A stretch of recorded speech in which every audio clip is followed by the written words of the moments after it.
All right, good evening, everyone, and welcome to the MCAT channel, and welcome to Countdown to Test Day Success. My name is Petros Benassi. I am an MCAT teacher with Kaplan and have been so for the last 16 plus years, and I currently serve as our Director of Pre-Medical Programs, and I'm excited to be here tonight, joined by my colleagues Eli, Lauren, and Patrick, and more importantly, joined by all of you who are getting ready and putting those kind of final moments and final touches on for your MCAT preparation. So welcome to the MCAT channel, and we're excited and thrilled for you to be here. I will say that this hour is going to be very different from the typical MCAT channel sessions that you attend, and I hope it's different in a good way. Our intention here tonight is to really make sure that you have kind of the final pieces and the finishing touches for your MCAT preparation, and make sure that you get all your questions answered, but at the same time, to relieve as much of the anxiety and to kind of put together a proper end game and a final game plan as far as test day is concerned. So really, I encourage you more so than ever to ask questions in the Q&A. Of course, the chat will be here where you can kind of participate with each other as usual. But really, I want you to also remember one thing. If you hear me say something to the effect of, next week when you take the MCAT, I'm not saying those things to freak you out. I'm saying that to remind you of kind of really the end is near, and more importantly, to make sure that you have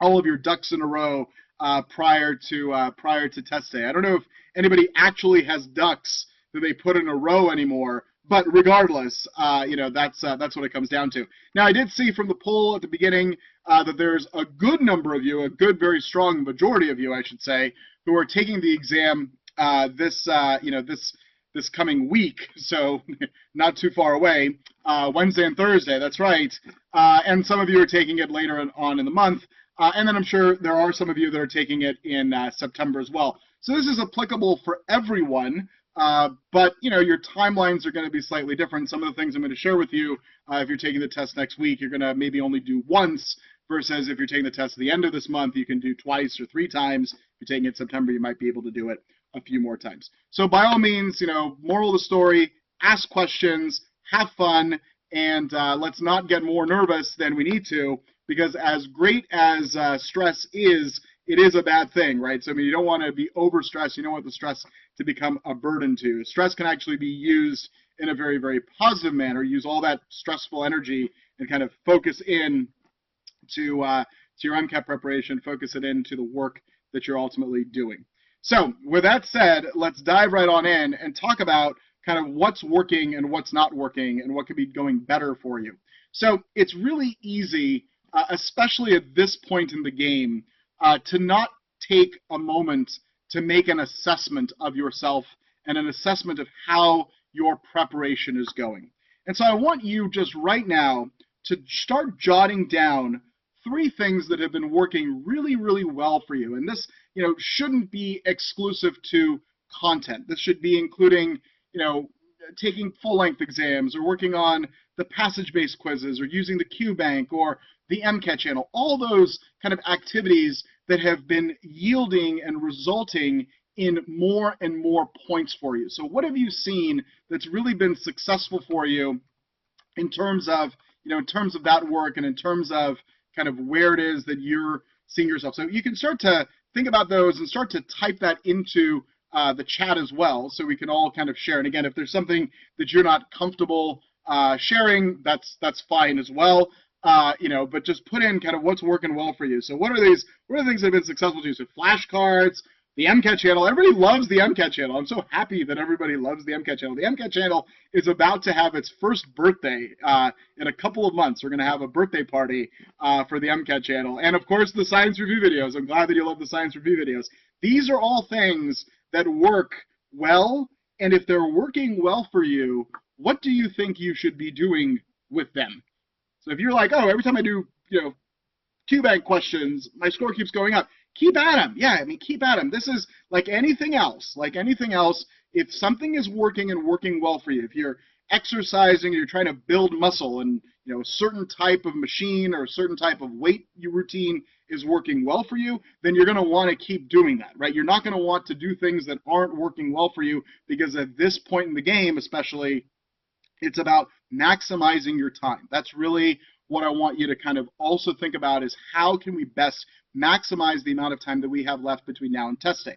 Now, there are, I'm sure, things that could be going better for you, right? So there are things that you're saying, you know what, I'm not fully grasping this, or I'm not fully utilizing, for instance, this happened, I had this conversation last week with a student of mine, she wasn't grasping the use of the wrong answer type, the wrong answer types, I should say, when she was reviewing her tests. So if there are areas of opportunity for you, and I'm sure there are areas of opportunity for you, you want to make sure that, one, you identify what those are. So there you go. So Christine, shares with us, and everybody, I'd love for you to share, timing on the passages. If the timing is not working for you, then you have to take a moment, and this is what's so important.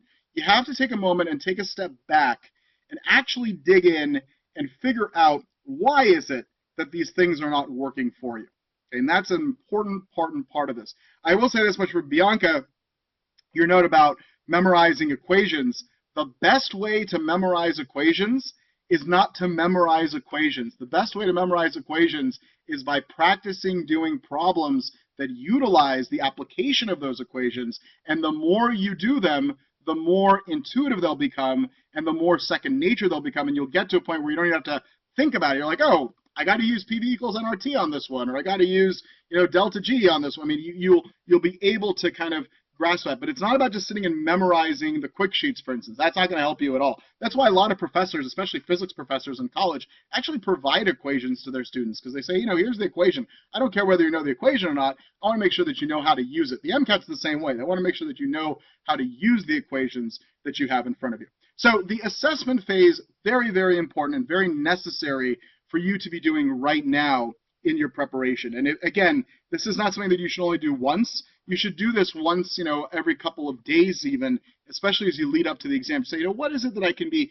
tweaking? Because at this point, it's not major adjustments. It's about making minor adjustments, minor tweaks as far as your preparation and as far as your activities leading up to test day. So what that leads us to are what we refer to as being the 3 delta questions. Delta, of course, represents change. So what are the 3 things that you should be thinking about in terms of making changes in your ultimate score? Remember, the goal here is to score higher on the MCAT and to get your maximum score that you can on the MCAT, to literally squeeze out every single point that is feasibly possible to squeeze out. So I want you to ask yourself, and I want you to think about this both now and over the course of the next 24 hours, what is it that you should be doing more of? What is it that you should be doing less of? And what should you be not doing at all? And oddly enough, there are things that you shouldn't be doing. And I'll give you this example. If it's 2 days before the actual MCAT, you shouldn't be doing any more full-length exams at that point, right? If it's the day before the MCAT, you're doing no studying, because the last day that you're going to study for this exam is 2 days before the actual exam. So if you're taking the test on Wednesday, your last day to study is going to be this coming Monday, plain and simple. At the same time, if there is a full concept or a full organic chemistry reaction that you still don't understand, it's better for you at this stage in the game to focus on something else that you have a stronger or you're closer to a full understanding of it than trying to learn something completely new at this point. And the reason for this really comes down to the fact that your mind is not going to have enough time to process something completely new if it's just a day before the exam.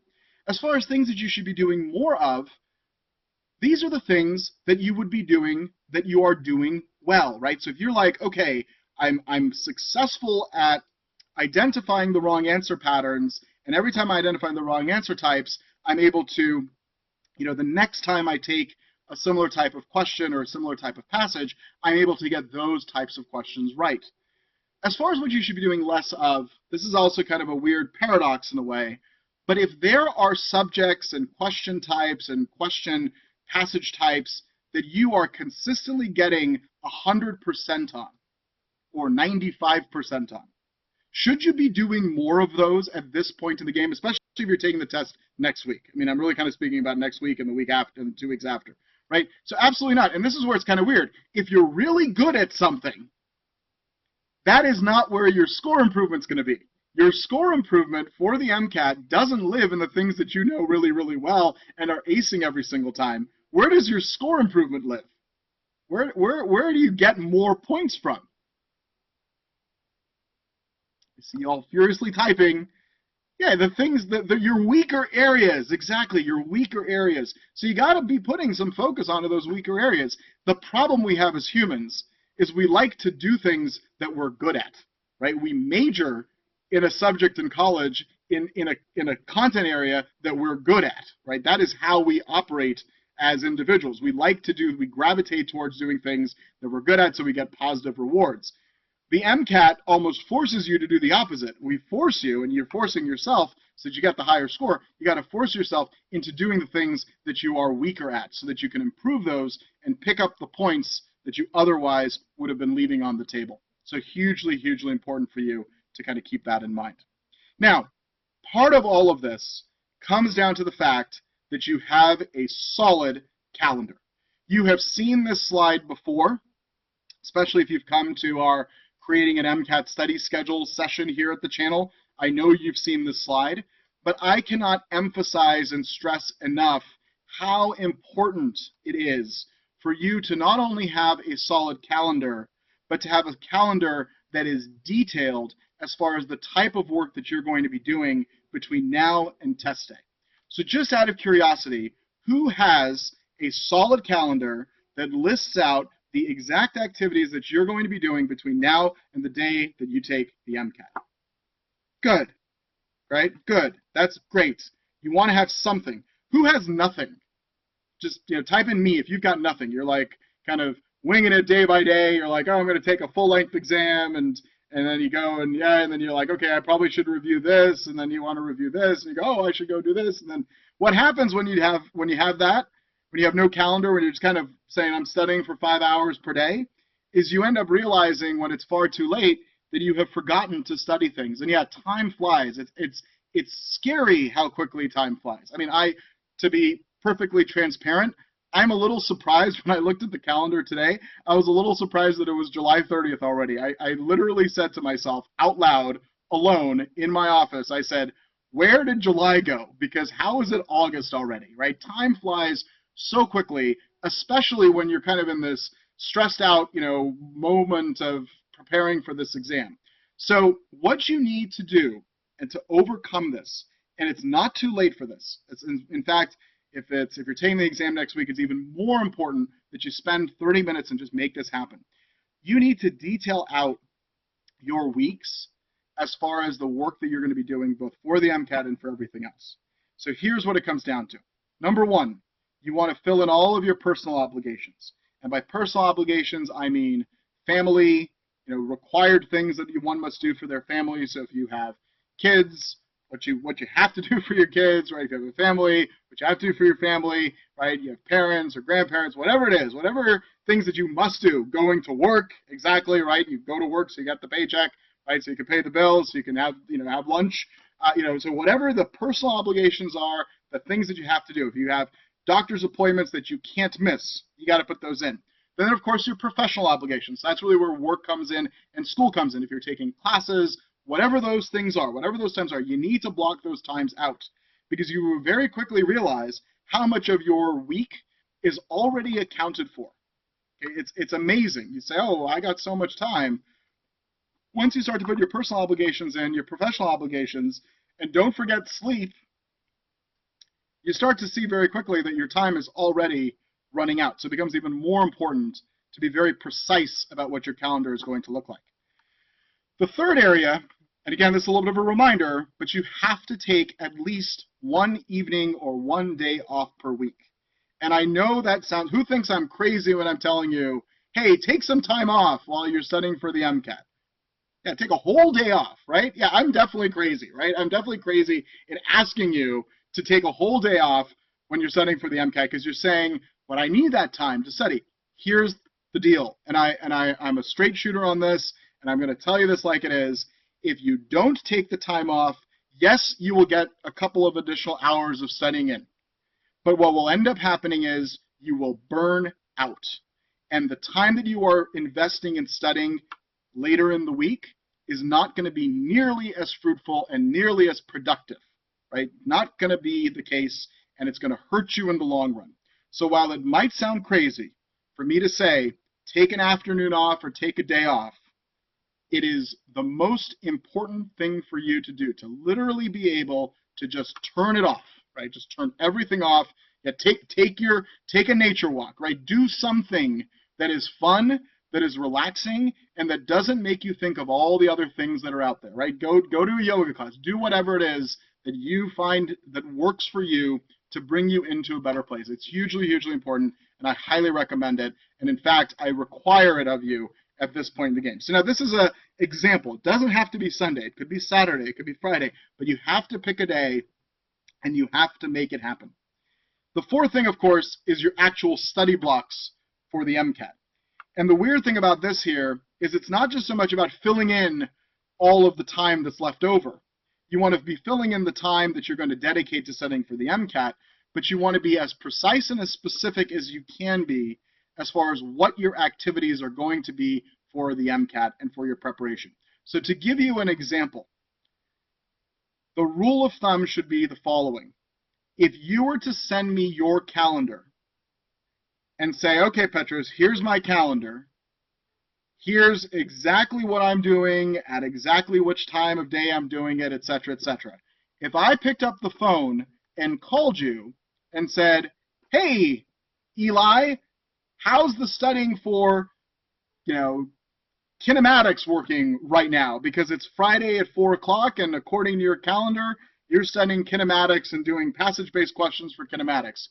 Eli's response should be, hey, Petros, it's going great, right? It should be that specific, right? That's right after the pizza gets eaten. Usually when I call Eli, he's eating pizza. I don't know why that is, but regardless, point being, right, the point being is that you need to have it be so precise that you can literally know exactly what it is that you're doing at any given time. But at the same time, you want to make sure that your calendar is adaptable. And the reason for this is, as you take full-length exams, or as you do, a passage-based quiz, or whatever it might be, as you do those things, you might discover things that you, in fact, need to reprioritize. So really what isn't shown on the screen here, but I want you to be thinking about, is that you're making a priority list. So kind of on the left side or the right side of this calendar, you have a priority list of the things that you must do, like to do, and need, or things you need to do or must do, things you would like to do if there's time, and the things that would be like extra bonus points for you, if at all possible, with the time allowed. So you want to prioritize, and those priorities are going to keep shifting. And you need to make sure that you're putting the right priorities in the right place. If you keep investing time in one subject area and you're not seeing any improvements, especially if you're like a week or 2 weeks out from the test, this is where you say, you know what, I'm going to put that aside and I'm going to go focus on something else, because I'm going to get more points by trying to do something by something else in those regards. Okay, so really important to keep that in mind. The other thing as far as calendaring is the calendaring of your ending of your studying. So if you were to be taking the test next Thursday, okay, and I just want to kind of throw out this scenario for you. If you were to be taking the test on Thursday, then that would mean you're not studying on Wednesday. That's really important to realize. You want to take a whole day off. Maybe you'll look at a couple of flashcards in the morning, maybe, but you need to give yourself a rest. I mean, imagine this is like running a marathon. So you're taking the test Thursday, you're not doing anything on Wednesday, which means if you want to take a full-length exam, you shouldn't take it on Tuesday, and you shouldn't take it on Monday. The last day that you would take a full-length exam would be on Sunday. And the reason I say that is you want to give yourself at least 2 days to review a full-length exam. Once you take a full-length exam, you don't do anything else that day because it's a 7.5-hour ordeal, and the last thing you want to do is to burn yourself out even more. So if you're going to take a full-length exam, the last day to take a full-length exam is going to be on Sunday, giving you Monday and Tuesday to review, Wednesday off, test day on Thursday. If you're taking the test on Wednesday, then everything shifts up a day. Then your last test is on Saturday. If you're taking the test on a Saturday, I mean, everything shifts up. Just point being is you got to give yourself that buffer about 3 days before the exam. That is the last time that you're going to be taking any type of full-length exams. Okay? We'll talk specifically about how to maximize your full lengths in a bit here. So hang on to those questions if you have them. We will talk about that specifically in a moment, but something to keep in mind, kind of how your days are going to be structured. Now, I will give you this much information and kind of give you this insight.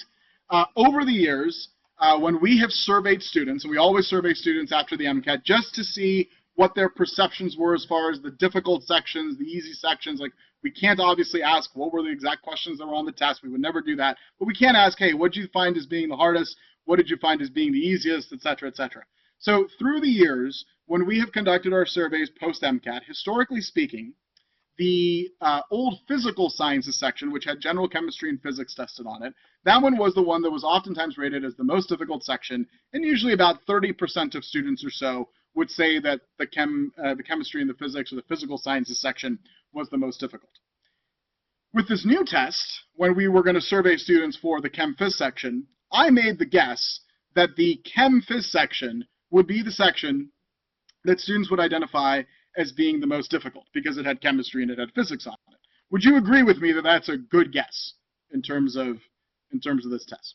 Right? I mean, it's a reasonable, I'd like to think of myself as a reasonable person, a logical person. It's the logical guess. And in fact, I was correct. I was correct that the Chem Phys section was perceived as being the most difficult section by students who took this exam. What I was surprised by, though, was the percentage of students who thought that it was the most difficult. So rather than being around 25 to 30% like it had been in the past, instead it was over 50% of students who took the exam in April and May thought that the Chem Phys section was the most difficult. And quite frankly, this boggled my mind for all of 3 or 4 seconds. And yeah, I mean, the cars really diminished. I mean, some people thought it was all of them. Psych, Soc, and Bio were about tied. But then I took a moment and I thought about this, and it actually makes perfect sense. This is my advice for you. I'm sharing this fact with you because you can actually leverage this towards your test day experience. It makes perfect sense that so many students would find the Chem Phys section the most difficult because not only does it have general chemistry and physics, what else does it have? What else does the Chem Phys section have? It's got biochem, and it's got organic a little bit, but it's got biochem, and not only does it have biochem, it has the biochem that is the chemistry part of biochem, right? There's biochemistry, is biology and chemistry. It's the chemistry of biology, but it's the chemistry of biochemistry that mostly shows up in the Chem Phys section or the Chem and Physics section, and as a result of that, it makes sense that the Chem Phys section was perceived as being the most difficult. Now, the good news is that the MCAT is what kind of exam? So here's a little bonus question for you. It's multiple choice, for sure. But what is it? It's a critical thinking exam. These are all correct words. Richard's got it. It's a standardized exam, right? It's a standardized exam, which means everybody is compared to each other. So that's good news for you because, I mean, yes, it's a harder section, but don't worry if you walk out of the test and go, wow, that Chem Phys section was super crazy tough. I mean, it's almost to be expected. But with that said, though, I will say arm yourself for it. Don't be thrown off by it. This is where this data becomes useful for you. If you go into the test and you all of a sudden are like, oh, this is overly difficult, if you're armed for it, you're kind of expecting the toughest, it's going to be a much easier battle for you. So as you're kind of preparing that in, putting in your kind of final days, definitely put some emphasis and focus onto the Chem Phys. I mean, there's a lot of process that's involved in the Chem Phys section as well, namely because they're just, they're experiments and there's lots of calculations or, long solves for given problems. So something to keep in mind as we go forward. Now, in terms of what to be doing between now and test day and what to be reminding yourself that you have as far as resources, I wanted to alert you to a couple of these resources. We'll kind of look through the longer list as well. But remember, you have the science review videos.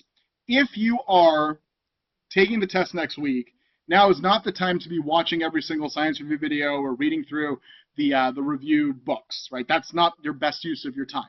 These videos are awesome, but I want you to use them at this point in the game as review, right? So go to the ones that you absolutely need, because that's what's going to give you the biggest benefit. If you just try to watch all of them from start to finish, it's a very passive exercise. It's not going to give you the kind of the need practice and application practice that is going to be really the biggest benefit for you as far as test day at this point in the game. Okay, so that's number one. But who loves the science review videos? I saw a couple folks said they loved them, but yeah, they're awesome. I mean, they're truly great. There's the MCAT channel, which I already saw a number of you said how much you love the MCAT channel. So I hope you continue to love the MCAT channel. Definitely continue to come to the MCAT channel. And the great thing about the MCAT channel, remember, is that all of the sessions are part of the recorded archive, right? So you can watch them at any time that you want. And the recorded archive actually recently was updated. So now it is the best of archive. So it's literally the best sessions that we've had of the live MCAT channel. So you can get some, you can just see the best of the best of the best is what it comes down to.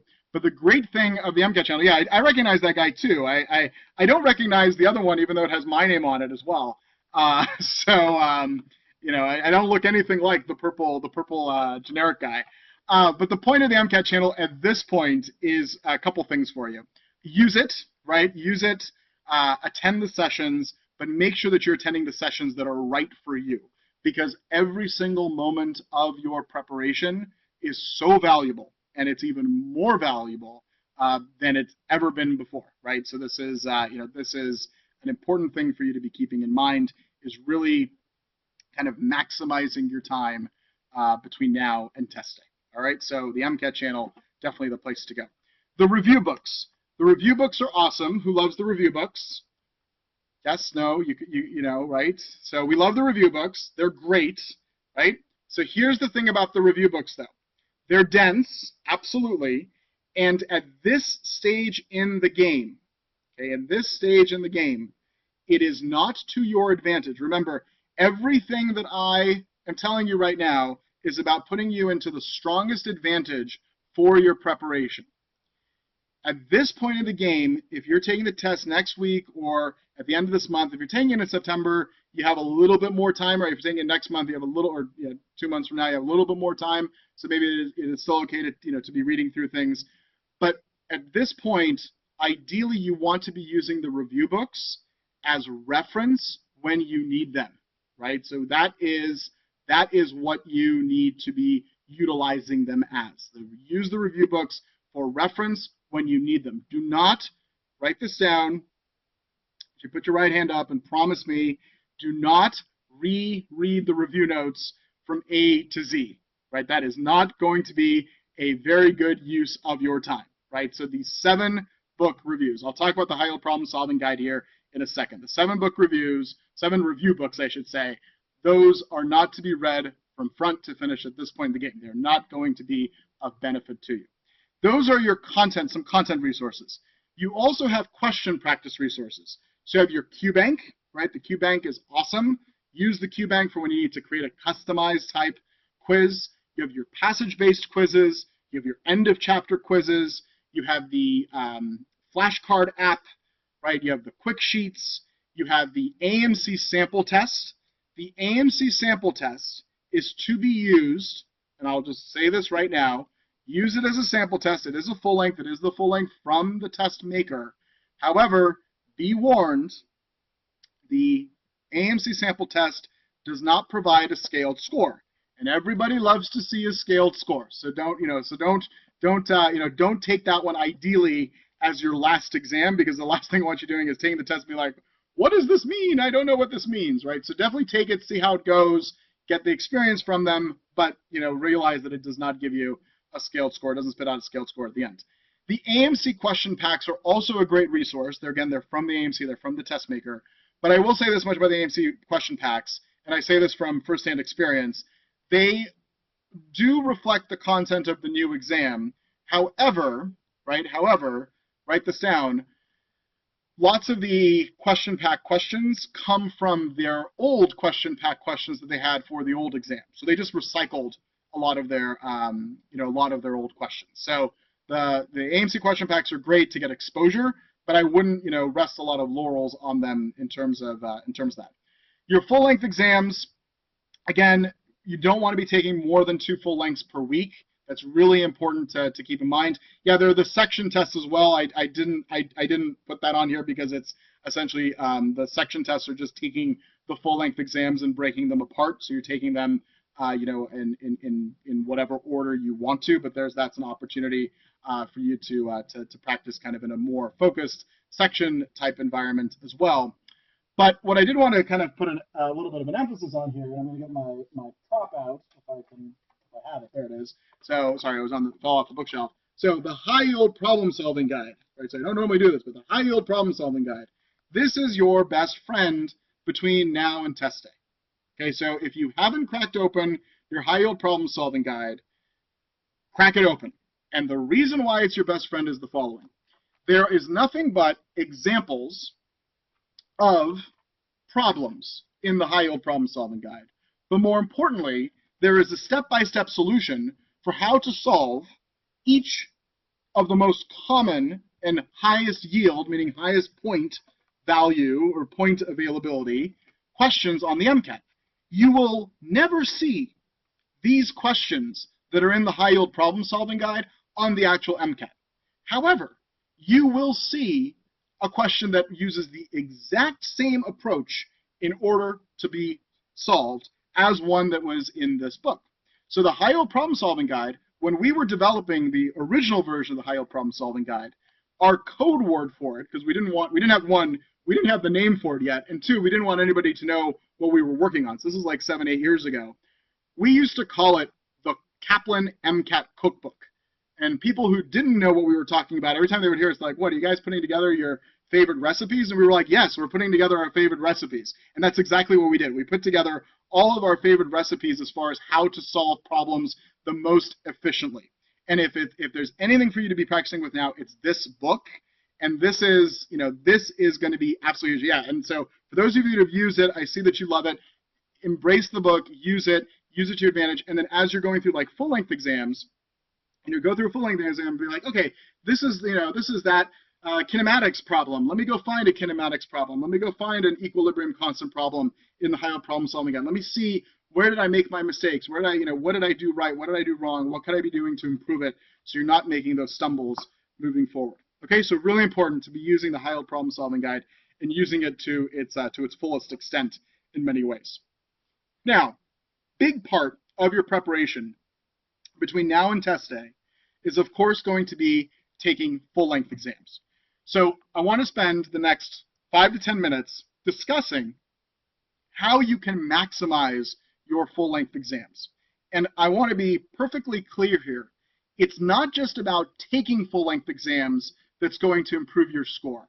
It's about doing the right things with those full-length exams and post-full-length exam that's going to actually get you the maximum score that you're looking for on this exam.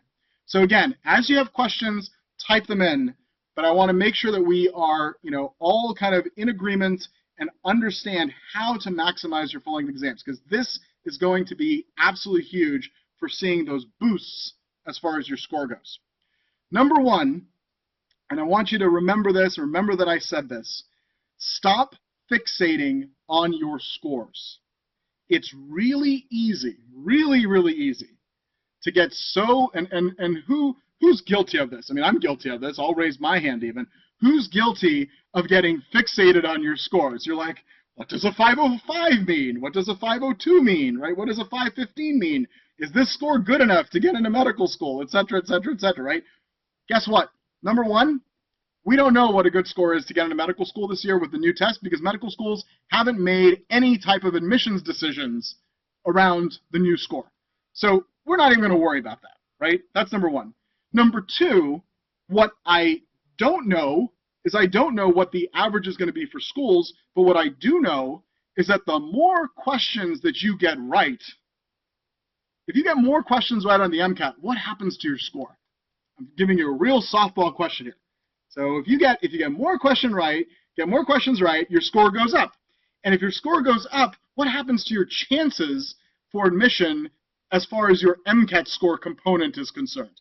They go up. So rather, and this is where the real mindset has to change, and please, please just take a brief moment to consider changing your mindset, because this will, and I've said this to thousands of students over the years, and this has, helped literally thousands of people think differently about their MCAT and their MCAT score.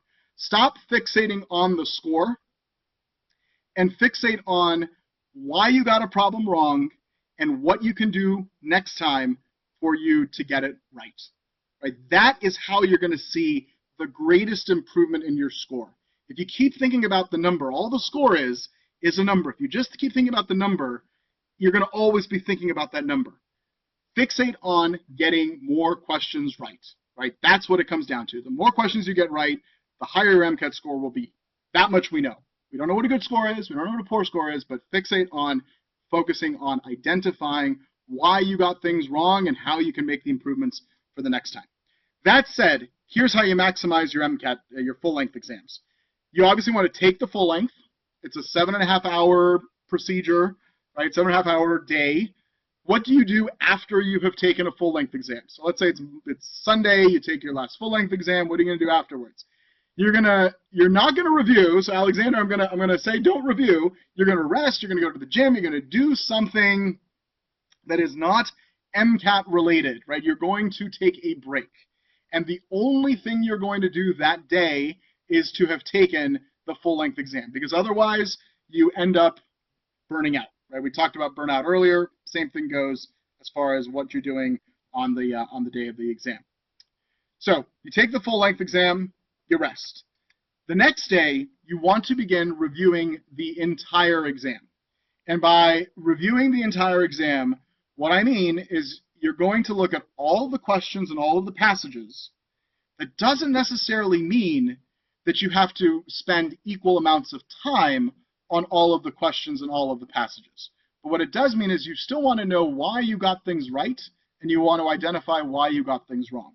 And in the process of this, it's very important to be building those why I missed it sheets. So the why I missed it sheets, hugely, hugely important. So you build those, and in the why I missed it sheet, you're identifying the type of question, the reason why you got it wrong, what you could have done differently. And more importantly, this is true for cars and for science passages, right? It's true for everything. What you want to be doing is you want to start identifying patterns, because what you will start to discover is that there is a identifiable series of patterns that you can point to as far as the types of questions that you're getting wrong. And if you can identify those patterns, then you can go and practice questions and practice strategies and practice content around those patterns. And what will happen is you will start to see bigger and bigger leaps as far as your score improvement is concerned. So identify the patterns, and once you've identified the patterns, at least for the sciences, for the 3 science sections, then you want to go and review the necessary content. After you've reviewed the necessary content, you want to practice questions that are specific to that content and specific to your areas of opportunity. So maybe you don't have a content problem for certain things. Maybe it's that you are, always reasoning and choosing the extreme answer choice. So you want to practice not choosing the extreme answer choice, or practice identifying what the answer choice is and making that, making sure that you're not going for the extreme ones all the time. At the same time, this is where the high-yield problem-solving guide comes in, right? So you use the high-yield problem-solving guide to actually get more and more practice as far as those specific questions, those areas of opportunity.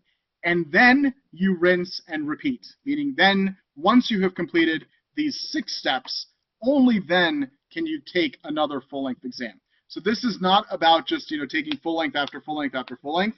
There is a certain process that has to be followed in order for you to maximize your full-length experience. And I highly encourage you to follow this. I mean, you have this chart as far as the download goes, so hang on to it, keep it in front of you, and really make sure that you are following this. And until all these boxes are ticked off, that's only when you can go to the next full-length exam. Now, within this review and within this practice, you will do passage-based questions and Q-bank questions, right? You will do those things, but plain and simple, you need to make sure that you are following this type of pattern, right? This type of pattern to make things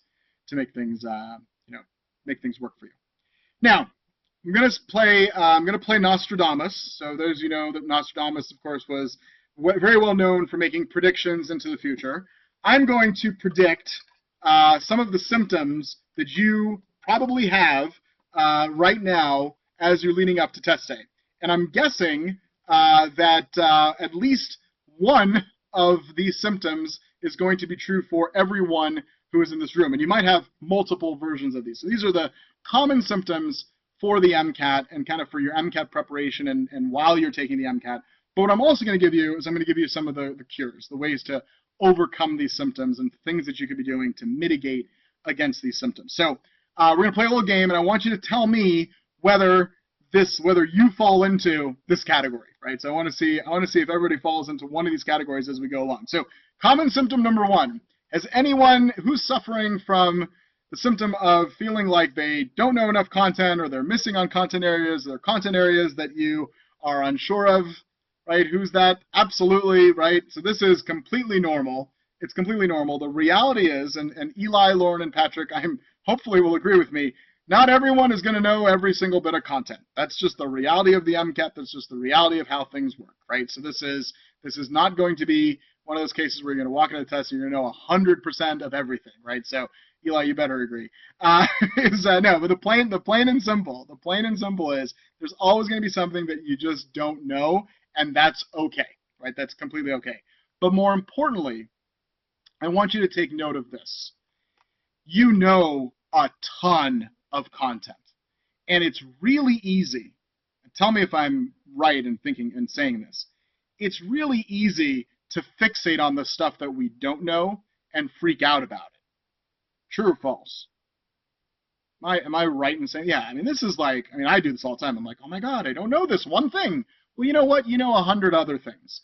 I had a student a number of years back, the morning of the MCAT, I was actually at the testing center. This was back when it was in like a convention hall and that people would take the test on paper and pencil. I was at the testing center. A student comes up to me at 7:30 in the morning. She's got her flashcards out, and she says, I don't understand this organic chemistry reaction. I can't remember what the organic chemistry reaction was. But that's irrelevant. I looked at her and I said, look, it's 7:30 in the morning. If you don't know it by this point, you're not going to know it within 30 minutes when the test starts at 8 a.m. And more importantly, they probably aren't going to even ask you any questions about this topic.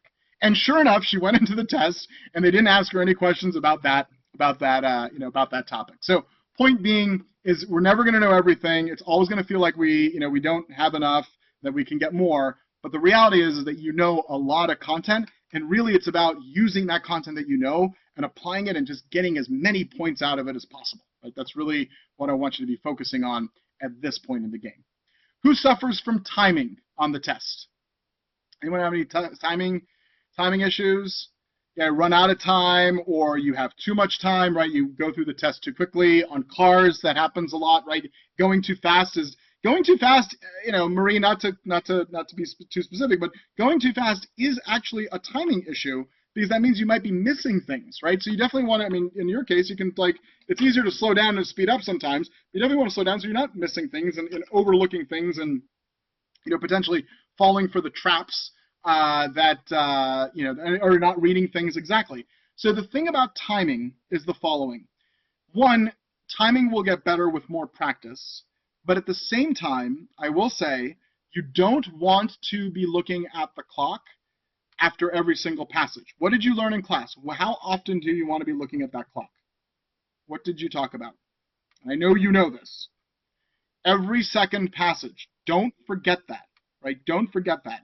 In an ideal world, you don't even need to look at the clock. If you can, with enough practice, train yourself to be able to know within like the minute of how much time it is that you have left, because you know what your pace is. Similar to Olympic athletes who run marathons, they know that they're on pace or they're off pace, right? Just intuitively, without even looking at their watch. So it's the same thing with the MCAT. But I will also say, to overcome the issue of timing, try doing some passages where you're just, as you're reading the passage, you're not actually trying to understand anything. You're just trying to read through it. Just force yourself to read through those passages without necessarily, we're just taking the minimal amount of notes in your outline. And then you'll be able to speed yourself up a little bit, and then you'll be able to go backwards and say, okay, now I can slow back down and I can actually spend a little bit more time on a given passage. So timing's a big one. What about focus? Who loses focus during the exam? So as you're taking practice exams, you're like looking and you kind of go off into a happy place, right? Towards the end, super easy to lose focus. Yeah. and even losing focus when you're studying sometimes, right? So that happens, right? That's a completely normal thing. So during the test, if you lose focus, here's what you do. You close your eyes and you look away from the computer screen for 3 to 5 seconds. Really, really important. Okay, really, really important to refocus yourself. Now, you don't want to be, taking a 5-second break every 30 seconds, because then you'll totally run out of time. But it's perfectly normal and it's actually really good for you to get some break time during the exam. And by just taking these little kind of mini vacations, if you will, as you're taking the exam, hugely, hugely important. And the reason why I say close your eyes and look away from the computer screen is because when we look at a computer screen, we actually blink less often, which means our eyes get more strained. And if you close your eyes and you're still looking at the computer screen, the light's going to be coming through your eyelids. So you want to literally just kind of look away. And again, we're talking like 4 to 5 seconds as far as these kind of mini vacations. Go to your happy place, right? Go to your happy place. It's it's an important thing an important place to be. So that's what we got there. Motivation. As you're studying, who loses motivation every now and then? Who's looking at things and going, I'm losing motivation? Yeah, this is normal, right? It's you get frustrated, you get stressed out, and you lose the motivation, and it's completely normal, and it happens. I will say this much: keep your eye on the prize. The MCAT is one part of your medical school admissions process, right? That's a normal thing to think about. It's just one part, but at the same time, your goal at the end of the day is to become an awesome physician, right? So very, very important to maintain the motivation. And yeah, find videos that motivate you. Read stories. I mean, things that I motivate. Yeah, I'll motivate you if need be, right? It's that's the thing. I mean, that's what your teachers are here for. As Christina was in my class, so yes, I mean, we'll motivate you. But the point is that the motivation needs to come from yourself, right? It needs to come from yourself, or it can be an external motivation that then you internalize and take it one step further. But at the end of the day, right? At the end of the day, I mean, keep motivated. It's really easy to lose focus and lose motivation, but just kind of think about what the future is going to hold. And this is just one thing they'll pass. I mean, if you talk to your doctor and you ask them about their MCAT experience, they'll chuckle and laugh, and it's like it's such in the distant past that they don't even remember it. Distractions. Who gets distracted as they're studying? Your friend texts you, you get an IM, you check Facebook, right? Your kids distract you, which you probably can't avoid that one, right? Here's the thing. The plain and simple is that there are external distractions, there are internal distractions, but more importantly, there are avoidable distractions and there are controllable distractions. Unavoidable and controllable. So unavoidable distractions are things like family, which I won't even say they're distractions, but they're more, things that, that's your responsibility in life to be part of, obviously school and the whatnot. Plain and simple, those distractions, you need to mitigate them as best as you can, not let them let you lose your kind of momentum, but they're there regardless. The distractions I want you to controllably eliminate from your life are the distractions like Facebook, Twitter, and the news even, right? What's happening on Twitter and what color the dress is, whether it's a black and blue dress or it's a white and gold dress, although I know that reference is now 6 months outdated. Point being, that doesn't matter to you, right? I was at an AMSA conference when that whole thing was going on. There were about 600 pre-meds there, and all they were talking about was what color the dress was, as opposed to listening to all the awesome speakers that they had available to them. The point being is distractions like that in your life, don't worry about them, right? Don't worry about them, because they're gonna be tomorrow's news, and you're gonna be in a much happier place if you're able to take those away. Now, confidence. It's easy to lose one's confidence, especially throughout this process, right? This is something to kind of normal thing to happen, that your confidence gets lost every now and then. But again, I'll say the same thing I said about content. Just remember how much you know, right? Remember all the things, and not just content, but I mean how to take the test and your strategies and your approaches. I mean, all those things really should be building back your confidence and giving you a good confidence boost in terms of what's next as far as your day. And then this last one, which I think most of you probably have at some point experienced, if you will not, if you haven't, then good, is the score plateau. So who's experienced a score plateau where you're like, I'm studying, but my score isn't necessarily improving? This is completely normal. We've seen this thousands and thousands of times before. And I will give you this analogy to explain what is actually happening in you. Remember phase changes. When you have phase changes, you are adding heat into a system, but you are not seeing the temperature increase. So if I had water and it was at negative 20 degrees Celsius, and you start to add in heat, the temperature is going to rise to 0 degrees Celsius. So you're adding in heat, temperature's rising, you're at 0 degrees Celsius. But then you keep adding heat, and it stays at 0 degrees Celsius, and the temperature is just not changing, right? Temperature is not changing. The reason the temperature is not changing is because you have a phase change that's going on. At some point, you overcome the phase change, and your temperature starts to rise again as you add more and more heat in until you get to 100 degrees Celsius, and then all of a sudden, you're adding in more heat, and you're not seeing any sign of a change in temperature. It's the exact same thing that's happening to you with your MCAT. The heat axis is you doing all this work. The temperature is your scores, right? So you got your temperature, and temperature is your scores, the heat is the work that you're doing. It's perfectly normal to be doing work and not seeing score improvements. It's because your mind, right, your mind is going to be kind of putting all these things together. And if you think of your mind as having multiple different gears that have to all be operating at the same time, it takes time for that to come to fruition. Because maybe you took a test and you didn't score well in the Chem Phys section, so you put a focus onto that section there, and your score goes up on that area, but then you gave up something on another section.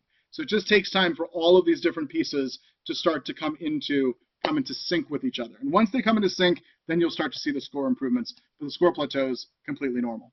So as a review, and you have this on your handout sheet, but as a review, here is a list of effective and non-effective things to be doing between now and test day. So effective is, of course, to be reviewing fill lengths. We talked about that. Dedicating preparation times, using your study center, your online study center to target your specific needs, taking 1 to 2 full-length exams per week. The AMC sample test ideally is the second to last test that you take because of the fact that it doesn't give you a score, even though you shouldn't have to worry about a score. And then identifying patterns. So identifying the patterns of what's working well for you and what's not working well for you, et cetera, et cetera. So those are the kind of effective things to be doing between now and test day and building a solid plan. The non-effective ones are the following: taking full-length exams in succession without doing anything different, right? So just repeating the same thing over and over again without making any types of changes is not going to be in your best interest. Having ambiguous study blocks where you're just like, oh, I'm going to spend 5 hours studying for the MCAT today. Well, that's not really going to help you, right? It's not going to help you along the way. Trying to complete every single item in your online syllabus, that's not the best thing for you to be doing today, right? Right now, it's about doing the items that you need to do, right? So what is it that's going to, think of your time as being the most precious commodity you have, and you want to maximize every single minute, every single second of it between now and the exam. Taking more than 2 full lengths per week, definitely not advised, and then rereading the review notes from A to Z. Definitely not advised because that's a very passive exercise and not an exercise that's going to help you in the long run. So with that said, these are, again, some tips. These are some things to keep you thinking about what it is that you should be doing between now and test day. I wanted to thank each and every single one of you for being here tonight.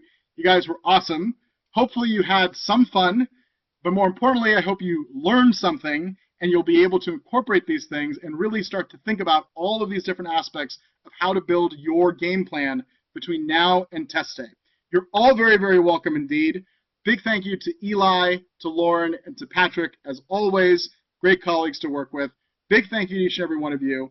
If I don't see you or speak to you before the MCAT, I wish you the best of luck on test day, and by all means, please, please, please let us know how things are going and how things went on the exam. We love to hear from students, and we love to hear about your success stories, and more importantly, we love to hear about kind of you getting to closer and closer